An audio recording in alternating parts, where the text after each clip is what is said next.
স্থান সাংবাদিক বন্ধুগণ ভাই ও বোনেরা, আসসালামু আলাইকুম রহমতুল্লাহ। এখানে বয়ান করার মতো যোগ্যতা আমার নাই। আমি এখানে শরীক হতে এসেছিলাম যাতে বয়ান শুনতে পারি বিশিষ্ট আলেমে দ্বীন যারা এখানে উপস্থিত হয়েছেন। বাংলাদেশের সর্বশ্রেষ্ঠ মাদ্রাসার শীর্ষ আলেমগণ এখানে আছেন এবং প্রকৃত দ্বীনের খেদমতে যারা আছেন তাদের সেবকরা এখানে আছেন। যারা ইসলামকে নিয়ে রাজনীতি করেন না তারা এখানে আছেন।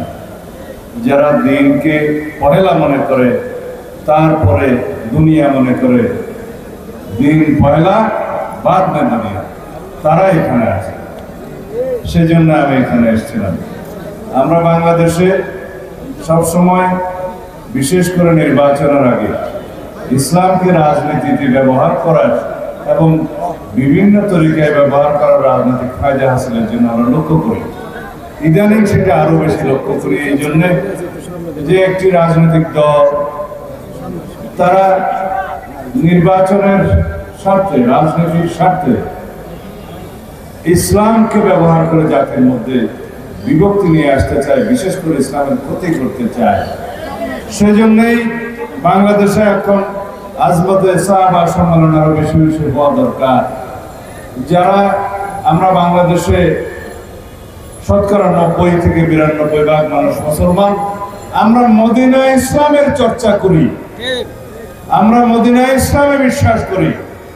রাসূলুল্লাহ সাল্লাল্লাহু আলাইহি ওয়াসাল্লাম যে ইসলামের প্রবর্তন করে গিয়েছেন, সাহাবায়ে কেরাম যে ইসলামের অনুশীলন করে গিয়েছেন, সেই ইসলামের অনুসারী আমরা। এখানে আমরা মওদুদি ইসলামের অনুসারিত নয় কেউ।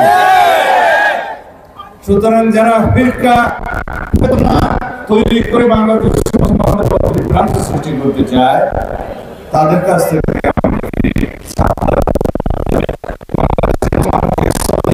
দ্বীনি অর্জন এবং অনুশীলনের রাস্তা উন্মুক্ত করে দিতে হবে। এই জন্যই আমি এখানে এসেছিলাম, শুনতে এসেছিলাম এবং বিশেষ করে আপনাদেরকে এই দাওয়াত দিতে এসেছিলাম যারা আমাদের মধ্যে বিভ্রান্তি সৃষ্টি করতে চায় এবং সেই বিভ্রান্তি সৃষ্টির জন্য ইসলামকে ব্যবহার করতে চায়, তাদের কাছ থেকে আমাদের দূরে থাকতে হবে। এখানে কোনো রাজনীতি নয়। আমি তো পয়লাই বলেছি যে আমাদের হচ্ছে পয়লা দিন বাদ মে দুনিয়া।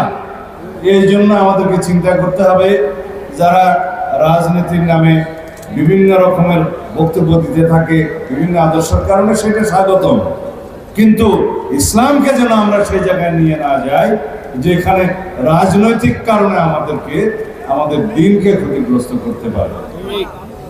যাই হোক, আজকের এই সম্মেলনে যারা উপস্থিত হয়েছেন, যারা বয়ান করেছেন, যাদের মূল্যবান বক্তব্য আমরা শুনেছি, আপনারা শুনেছেন, সেটা আমাদের জীবনের কাজে লাগুক এবং আমরা ঈমান আকীদার সাথে বাংলাদেশের সকল মুসলমানদেরকে যাতে চলতে পারে এবং ঈমানের সাথে জিন্দেগি, ঈমানের সাথে মৃত্যু পাইতে পারে, সেই ব্যবস্থা যেন আমরা করি এবং আমরা সবাই ঐক্যবদ্ধ থাকি।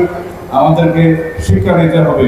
বিগত ফেসিবাদী সরকার, ফেসিস্ট শেখ হাসিনার সরকার বাংলাদেশে ইসলাম বিদ্বেষী সরকার ছিল, তারা মুসলিম বিদ্বেষী সরকার ছিল।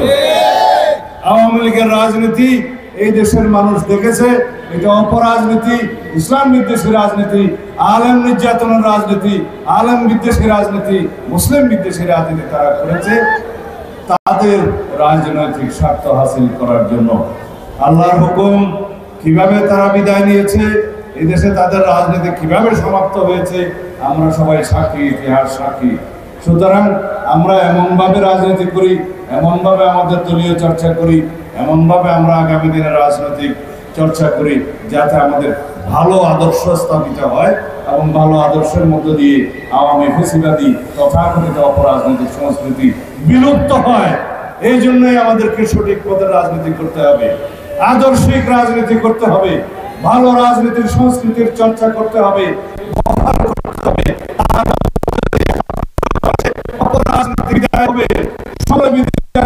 আদর্শিক রাজনীতি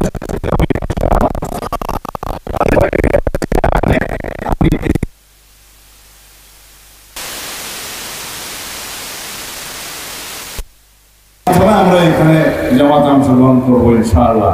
খোদা হাফেজ। বাংলাদেশ জিন্দাবাদ।